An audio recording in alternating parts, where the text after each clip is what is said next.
जब जिस तरह गैस के लिए हम तड़फे हैं, ऑक्सीजन गैस के लिए, पूरे देश की जनता इस तरह अनाज के लिए तड़फेगी जब ये अनाज अडानी अंबानी के सीलों में पहुंच जाएगा। कृषि मंत्री ने साफ कह दिया है कि हम बिल वापस नहीं करेंगे। ठीक है, लेकिन बातचीत के लिए रास्ता खुला हुआ। बात के बाद कहाँ किस चीज़ की करोगे? अरे बारात बुलाओगे, दुल्हन दोगे नहीं तो बारात का क्या फ़ायदा बुलाने का? बताइए, जब हम बारात लेके जाएंगे तो दुल्हन तो मिलनी चाहिए, और दुल्हन तुम दोगे नहीं तो हम बारात। संशोधन है क्या, रास्ता संशोधन? अच्छा, जब हम दूल्हे के लिए सासू माँ को दोगे साथ में? ऐसा नहीं चाहिए, हमें दुल्हन चाहिए। तो हमें ये कानून वापस चाहिए, और ये नहीं करेंगे कोई और करेगा, क्योंकि ये कृषि मंत्री परमानेंट नहीं बना है, 5 साल के लिए बना है। 5 साल में फिर चुनाव होंगे। उम्र में दुल्हन चाहिए? अरे मुझे नहीं चाहिए, हमारे इन बच्चों के लिए चाहिए। देख गिरे ये शेर खड़े हैं, इनके लिए दुल्हन चाहिए। अभी राकेश टिकैत जी ने कहा कि सितंबर तक अगर सरकार हम बातचीत के लिए आगे नहीं आती है तो हम कुछ बड़ा कदम उठाएंगे। क्या बड़ा करने वाले हो? 5 सितंबर को मुजफ्फरनगर में एक बड़ी पंचायत होगी, और उस पंचायत में ऐलान होगा मिशन यूपी। मिशन यूपी क्या है? मिशन यूपी देख लेना, 5 तारीख को बताएंगे। क्या आपका मकसद यही सरकार को सत्ता से बेदखल करना बस? अरे लड़ाई सरकार से तो और किसे करेंगे? सत्ता से बेदखल तो आपको करें। लड़ाई तो तीन कृषि कानून के हाँ, तो सरकार से ही तो है, और किससे है? कृषि कानून लाई कौन है? सरकार। और तो सरकार के खिलाफ ही तो लड़ेंगे। हमारी लड़ाई सरकार से, तो जो भी कार्य करेंगे सरकार के खिलाफ करेंगे, जो भी युद्ध होगा वो सरकार से होगा। युद्ध है ये? युद्ध है ये, और क्या है? लड़ाई को क्या कहते हैं? युद्ध ही कहते हैं। राकेश टिकैत जी ने 2 महीने का टाइम दिया है, 7 महीने में तो कुछ हुआ नहीं। 2 महीने का टाइम देकर क्या सरकार को क्या जताना चाहते हो?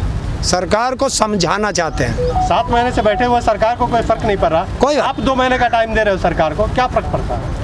सरकार को 2 साल बैठे रहो, सरकार को कोई फर्क नहीं पड़ेगा तो कोई बात नहीं, सरकार को नहीं पड़ेगा, 2024 में पड़ेगा। तो 2 महीने का टाइम ये धमकी है क्या? चलिए, हाँ धमकी भी है और चैलेंज भी है, बिना वजह की। तो ये आपको लग रही है? 2022 में जो उत्तर प्रदेश में चुनाव होने वाला है उसमें किसान किस तरह की भूमिका निभाने जा रहा है? किसके साथ है किसान? सरकार के खिलाफ है किसान, बीजेपी के खिलाफ है किसान। साथ किसके? साथ किसी के नहीं है, साथ किसी को भी दो। अन्य पार्टियां जो प्रदेश में लड़ रही हैं उनमें से जो किसानों को अच्छी लगती हो, जो देश की जनता, बंटवारा नहीं करता। अब सबको पता है, हर व्यक्ति जानता है कि कौन जीतेगा कौन हारेगा, तो जीतने वाले को देगा। सूत्रों से पता चला कि ओवैसी का समर्थन दे रहे हैं आप। ये हमें नाम तो हम किसी का लेते ही नहीं। चुनाव से पहले हम किसी के बंधुआ मजदूर हैं। ओवैसी के समर्थन में आप यूपी में? कौन? आप लोग? ओवैसी की कोई पार्टी नहीं यहाँ पे अभी। मैं किसी का पार्टी का प्रचार थोड़ा ही करने के लिए बैठा हूँ, मैं उनका बंधुआ मजदूर हूँ। हमारी लड़ाई सरकार से है, हमें सरकार से कुश्ती लड़नी है, जीते कोई, हमें सरकार को हराना है। कर रहे हैं और ओवैसी भी चैलेंज कर रहा है, आप उसके साथ तो नहीं है? यार ओवैसी को तो बंगाल वालों ने भगा दिया, क्या बात कर रहे हो? लेकिन ओवैसी ने किसानों के समर्थन में बोला था, तो क्या किसान? यार किसानों के समर्थन में तो सारे बोल रहे हैं। ये तो प्रधानमंत्री भी कह रहा मैं किसानों के साथ हूँ। इससे मान लेंगे? एनसीपी नेता शरद पवार ने कहा है। अरे यार उसका जुबान उठती नहीं उसकी, कहलवाओगे और मेरे से। वो किसान नेता है, उद्योगपति है, कृषि मंत्री रह चुके हैं। हाँ तो रह चुका, रहने को तो कौन क्या क्या रह चुका, हमें ठेक कटाया इसका। वो भी किसानों को समर्थन कर रहे थे। कहाँ कर रहा है? उसने तो ये कह दिया बिल वापस मन नहीं होंगे, वो समर्थक है। वो कह रहे संशोधन एक रास्ता है। संशोधन क्यों मान ले हम उसके? ठेकेदार है वो हम किसानों का। अच्छा, उद्योगपति है, उद्योगपतियों का फेवर लेगा।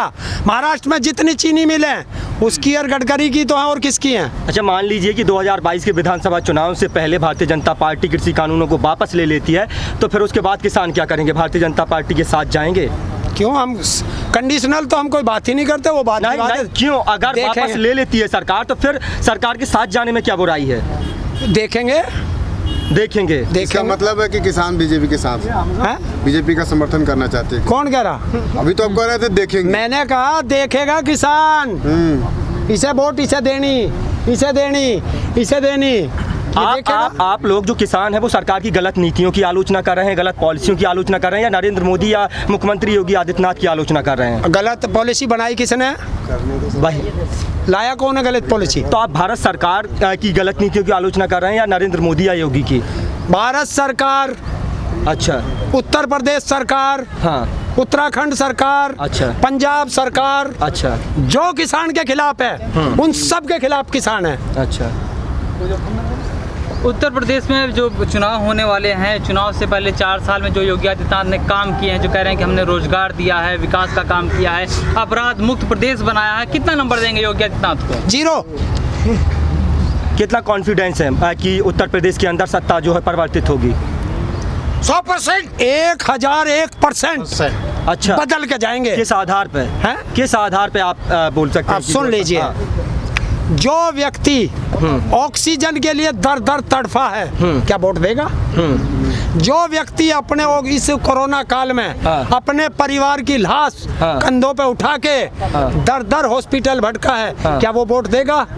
जो स्टूडेंट रोजगार मांगने के लिए सड़कों पे पिटा है और नक्सली कहलाया गया है, क्या वो वोट देगा? ये तो आप पहले भी कह रहे थे 2019 में तो मोदी सरकार। अरे सुन यार, ये किसान जो 8 महीने से सड़कों पे पड़ा है, 500 से ज्यादा किसानों की शहादत हो चुकी है, क्या ये वोट देगा? इधर सुनिए, 1200 किलोमीटर पिछले लॉकडाउन में लोग चल के गया, क्या बीजेपी को वोट नहीं दिया है? क्या ना दिया है ना? बिहार में दिया है? ना बीजेपी को ना वोट दिया?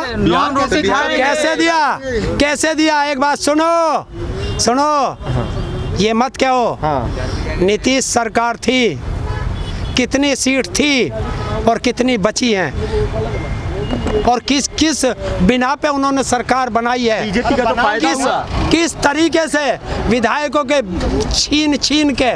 नीतीश सरकार की सीटें घटी, लेकिन भारतीय जनता पार्टी की सीटें बढ़ी हैं बिहार के अंदर। ये भी आप तो किसकी सरकार है? सरकार भारतीय जनता पार्टी और जेडीयू के समर्थन से सरकार बनी हुई है। लेकिन नीतीश को नुकसान हुआ, भारतीय जनता पार्टी को फायदा हुआ। और जबकि वही बिहारी मजदूर थे जो 1200 किलोमीटर पैदल चल के बिहार गए, फिर भारतीय जनता पार्टी को नून रोटी खाएंगे, मोदी जी को जिताएंगे। तो चलो फिर वहाँ नून रोटी बिहार में क्यों नहीं खाई? आपका यूपी स्पेशल है क्या? आप लोग बिहार में नून रोटी, उसमें बंगाल में नून रोटी क्यों नहीं खाई? और दिल्ली के अंदर तुम्हारा तड़ी पार घर घर पर्चे बांट रहा था, क्या हुआ? दिल्ली की स्थिति और यूपी की स्थिति में बहुत अंतर है। क्योंकि यहाँ पर हिंदुत्व के नाम पर वोट मिलेगा। अयोध्या तो सिर्फ झांकी है, मथुरा काशी बाकी है। जब ऐसे नारे चलेंगे तो फिर भारतीय जनता पार्टी सत्ता में आएगी। जो तेरे से बात कर रहा, हाँ, यो कौन सा अमेरिका का ईसाई खड़ा भाई तेरे सामने? नहीं, मैं वही, यो हिंदू नहीं खड़ा, वही कह रहा हूँ मैं। यो हिंदू नहीं खड़ा क्या? बिल्कुल यही बरगलाया जाएगा। तो मुझे कैसे बरगला देगा? बता कैसे बरगला देगा? वो हिंदू नहीं था। जब यहाँ से हाथरस में बेटी जलाई थी, वो किसकी बेटी थी? तब वो वाल्मीकि की थी। हाँ, हैं? चुनाव के बाद तो वो हिंदू नहीं थे कि जो गंगा में बह के जा रहे थे, जो गंगा के किनारे कब्रिस्तान बन गए, वो हिंदुओं के नहीं थे। वो तो केन्या से आए थे। हाँ, नाइजीरिया की तस्वीरें थी। तो अब इसे अफ्रीका या ऑस्ट्रेलिया ने मांगा है योगी को, कल को भेज देंगे। वहाँ के सांसद ने मांगा कि हमें दे दो इसे। योगी सरकार जनसंख्या नियंत्रण कानून लाने जा रही है। ले आओ, हम क्या मना कर रहे हैं? एक बात बताइए, हम क्या मना कर रहे हैं? 2000 कहा जा रहा है कि जिसके 2 बच्चे होंगे, 2 से ज्यादा बच्चे होंगे, उनको सरकारी लाभ नहीं मिलेंगे। हाँ तो ठीक है, क्या करना? जिसके शादीशुदा जिसको लाभ लेना होगा वो 2 बना लेगा, जिसे लाभ ना लेना होगा वो 4 बना लेगा। हरिंदर जी, एक बात बताइए, 2014 में मोदी सरकार आती है 282 सीटों के साथ। उसके बाद बहुत ज़्यादा विरोध होता है कि 2 करोड़ रोजगार देने का वायदा किया था, नौकरियां देने का वायदा किया था और तमाम चीज़ें स्मार्ट सिटी बनाने का वायदा किया था। विरोध बहुत ज़्यादा होता है। लेकिन 2019 में वही मोदी सरकार जो 2014 में 282 सीटों के साथ सरकार बनाती है, 2019 में बढ़कर की जो सीटें है वो 353 पहुँच जाती हैं। तो बताइए किस आधार पर आप कह सकते हैं? इस आधार पे कि पुलवामा में जो शहीद कराए गए वो देशभक्ति के नाम पे, और देशभक्ति बिक ली, राम मंदिर बिक लिया, हिंदू मुस्लिम बिक लिया। अब बता दे कि किससे बिकेंगे? फिर करा सकते हैं ना, ये तो आप मान सकते हैं ना कि एक चीज तो बता, एक चीज बता, तेरे सामने मैं दूध लेके आया और उसमें मक्खी पड़ी, एक बार पी लिया या बार बार पी लेगा? बार बार पी तो रही है, अब ना पीवे, जनता पी रही है, अब ना बार-बार। पीवे, पी लिया। अच्छा। एक बार राम मंदिर के नाम पे पी लिया, हाँ। एक बार देशभक्ति के नाम पे पी लिया, है, एक बार हिंदू मुस्लिम के नाम पे पी लिया, अब काहे के नाम पे पिलाओगे ये पूछिए आप? जागरूक हो गया हैं? जनता, जागरूक और जागरूक ना है अब तो सबने चश्मे बनवा लिए, देख के लेंगे दूध को। और जब भारत सरकार नहीं सुनेगी तो कहाँ जाएगा? 8 महीने से भारत का किसान सड़कों पे पड़ा है, और जो ये कॉरपोरेट घरानों की सरकार है, जब ये सुन नहीं रही तो किसके पास जाएं? बीजेपी वाले कह रहे हैं कि टिकैत साहब और यूएनओ करने को देश का ठेका ले लिया है। किसको? देश की बदनामी, देश को बदनाम कर रहा है भारत का प्रधानमंत्री और बीजेपी, ये देश को बदनाम कर रही हैं। देश को बदनाम नहीं, देश को बेच रहे हैं। तो क्या देश की एजेंसियों पे आपको भरोसा नहीं है? क्यों नहीं है? करते क्यों नहीं है? सारी देश की एजेंसी मोदी के यहाँ गिरवी रखी हुई हैं, उन पर कैसे विश्वास कर लें? कोई एजेंसी पर कोई बताइए किस पे करें? एनआईए सबसे बड़ी जांच एजेंसी है। आज तक एनआईए बता पाई है कि पुलवामा हमले के दौरान 300 किलो आरडीएक्स कौन लाया, कहां से आया? आतंकी संगठन ने ले तो ली जिम्मेदारी, अब किसका? क्या दूसरा, अगर मैं कह दूं चोर मैं था तो चोरी का काम खत्म हो गया? ये नहीं होता। आतंकी संगठन ने जिम्मेदारी ले ली, हमने करवाया, तो अब क्या उसमें क्या कर सकते हैं आगे? तो अगर पाकिस्तान ये कह दे कि मैंने हमला करवाया तो फिर चुप बैठ जाओगे अपने घर? उसकी जांच करो कि देश के अंदर आरडीएक्स आया कैसे, किस रास्ते से आया, कौन लाया, वो कहाँ है? तो जांच तो हो ही रही है। कहाँ हो रही है जांच? अगर तू अभी 5 ग्राम नारकोटिक्स ले जेब में लेके जा, तेरे घर तक सूंघ के तुझे पकड़ लेगी पुलिस। वो तो बहुत जल्दी पकड़ ले, लेकिन वो नहीं पकड़ा जो देश के लिए सबसे बड़ा घातक था। सेना के जवान शहीद हुए हैं उसमें, उसका कौन जिम्मेदार होगा? किसे जिम्मेदार मानने हैं? भारत के प्रधानमंत्री को और गृह मंत्री को, या रक्षा मंत्री को? गृह मंत्री। गृह मंत्री अंदर की सुरक्षा गृह मंत्री के अंडर में होती है। अब कौन थे गृह मंत्री? राजनाथ। मानते हो ना जिम्मेदार? बिल्कुल मानते हैं हम क्या कोई हमारे रिश्तेदार है? हमारा कोई राजनेता रिश्तेदार नहीं है। जो देश के लिए गद्दारी करेगा उसे गद्दार कहेंगे, जो गलत करेगा उसे गलत कहेंगे। लेकिन अब तो टिकैत साहब सफाई देते फिर रहे हैं कि मैंने ऐसा नहीं कहा था। अरे क्या हो गया अगर कह दिया तो? यूएन क्या है? जब कोई देश की अपनी जनता की नहीं सुनता है तो यूएन में जाते हैं। और मैं केस नहीं गए यूएन में। भारत कितनी बार यूएन में गया है? जाते नहीं है यूएन में।